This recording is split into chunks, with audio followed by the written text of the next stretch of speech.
Tersebutlah perkataan seorang raja yang bernama Indra Bungsu dari negeri Qobat Syahriar. Telah berapa lama di atas kerajaan, tiada juga peroleh putra. Maka pada suatu hari, ia pun menyuruh orang membaca doa kunut dan sedekah kepada fakir dan miskin. Hatta beberapa lamanya, Tuan Putri Siti Kendi pun hamil dan bersalin 2 orang putra laki-laki. Adapun yang tua keluarnya dengan panah dan yang muda dengan pedang. Maka Baginda pun terlalu amat sukacita dan menamai anaknya yang tua Syahperi dan anaknya yang muda Indra Bangsawan. Maka anakanda Baginda yang 2 orang itu pun sampailah usia 7 tahun dan dititahkan pergi mengaji kepada Mu'alim Sufyan. Pergilah anakku dan tuntutlah ilmu, maka kalian akan merasakan kesejahteraan dan kemakmuran. Baik, laksanakan ayahanda.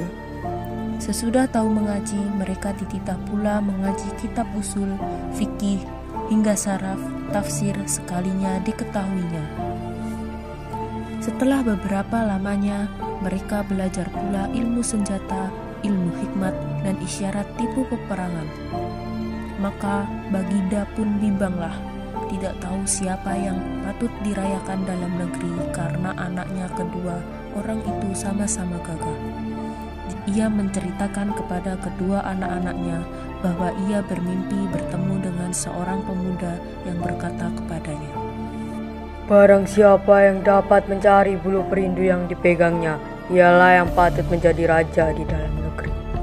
Setelah mendengar kata-kata Baginda, Syahperi dan Indra Bangsawan pun bermohon pergi mencari bulu perindu itu. Ayahanda, izinkan kami pergi untuk mencari bulu perindu yang ayahanda minta. Ya, baiklah, hati-hati nak. Mereka masuk hutan keluar hutan, naik gunung turun gunung, masuk rimba keluar rimba, menuju ke arah matahari hidup. Maka datang pada suatu hari, hujan pun turunlah dengan angin ribut. Taufan, kelam kabut, gelap gulita.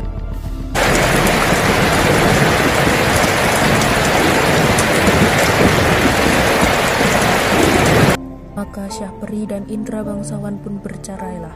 Setelah teduh hujan ribut, mereka pun pergi saling mencari-cari. Tersebutlah pula perkataan Syahperi yang sudah bercerai dengan saudaranya Indra Bangsawan. Maka ia pun menyerahkan dirinya kepada Allah Subhanahu wa Ta'ala dan berjalan dengan sekuat-kuatnya. Beberapa lama di jalan, sampailah ia kepada suatu taman dan bertemu sebuah mahligai. Ia naik ke atas mahligai itu dan melihat sebuah gendang tergantung. Gendang itu dibukanya dan dipukulnya. Tiba-tiba ia terdengar orang yang melarangnya memukul gendang itu. Janganlah engkau berani memukul gendang itu. Apa isi gendang ini? Aku ingin membukanya. Baiklah, akan aku buka. Lalu diambilnya pisau dan ditorehnya gendang itu. Maka Putri Ratnasari pun keluarlah dari gendang itu. Tolonglah aku Syahperi, negeriku telah dikalahkan oleh Garuda. Itu sebabnya aku ditaruh di dalam gendang itu dengan suatu cambul oleh kedua orang tuaku. Tatkala Garuda itu datang, Kamu anak muda, jangan ikut campur urusanku dengan dia, atau aku akan membunuhmu. Garuda itu dibunuhnya. Maka Syahperi pun duduklah berkasih kasihan dengan Putri Ratnasari sebagai suami istri.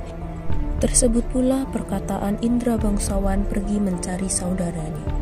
Ia sampai di suatu padang yang terlalu luas. Ia masuk di sebuah gua yang ada di padang itu dan bertemu dengan seorang raksasa. Raksasa itu menjadi neneknya dan menceritakan bahwa Indra Bangsawan sedang berada di negeri Anta Branta yang diperintah oleh Raja Kabir. Adapun Raja Kabir itu takluk kepada Buraksa dan akan menyerahkan putrinya, Putri Kembalasari, sebagai upeti. Kalau tiada demikian, negeri itu akan dibinasakan oleh Buraksa. Ditambahnya bahwa Raja Kabir sudah merencanakan, Barang siapa dia yang dapat membunuh Buraksa itu, akan kunikahkan dia dengan anak perempuanku. Hatta berapa lamanya Putri Kemalasari pun sakit mata, terlalu sangat. Bahkan ahli nujum mengatakan hanya air susu anak harimaulah yang dapat menyembuhkan penyakit ini. Baginda bertitah lagi. Barang siapa yang berhasil mendapatkan susu harimau beranak muda, ialah yang akan menjadi suami dari putriku. Setelah mendengar kata-kata Baginda, si hutan pun pergi mengambil seruas buluh yang berisi susu kambing serta menyangkutkannya pada pohon kayu. Hatta datanglah ke-9 orang anak raja meminta susu kambing yang disangkanya susu harimau beranak muda itu. Indra bangsawan berkata, Susu itu tidak akan dijual dan hanya akan diberikan kepada orang yang menyediakan pahanya diselit besi hangat. Maka anak raja yang 9 orang itu pun menyisingkan kainnya untuk diselit Indra bangsawan dengan besi panas. Dengan hati yang gembira, mereka mempersembahkan susu kepada raja. Tetapi tabib berkata, Itu bukanlah susu dari anak harimau, melainkan itu merupakan susu dari kambing. Sementara itu, Indra bangsawan pun mendapat susu harimau dari raksasa dan menunjukkannya kepada raja. Tabib berkata, Itulah susu anak harimau yang sebenarnya. Diperaskannya susu harimau ke mata Tuan Putri. Setelah genap 3 kali diperaskan oleh tabib, maka Tuan Putri pun sembuh. Adapun setelah Tuan Putri sembuh, Baginda tetap bersedih.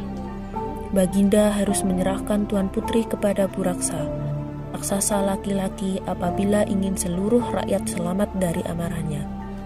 Baginda sudah kehilangan daya dan upaya. Hatta sampailah masa menyerahkan Tuan Putri kepada Buraksa.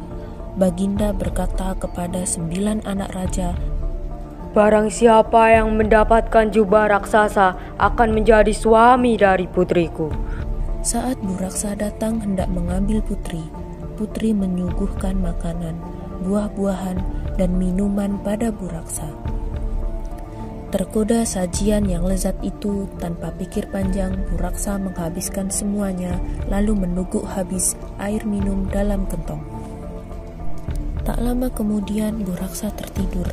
Indra bangsawan segera membawa lari Putri dan mengambil jubah Buraksa. Hatta Buraksa terbangun. Buraksa menjadi lumpuh akibat ramuan daun-daunan dalam air minumnya. Kemudian 9 anak raja datang. Melihat Buraksa tak berdaya, mereka mengambil selimut Buraksa dan segera menghadap raja.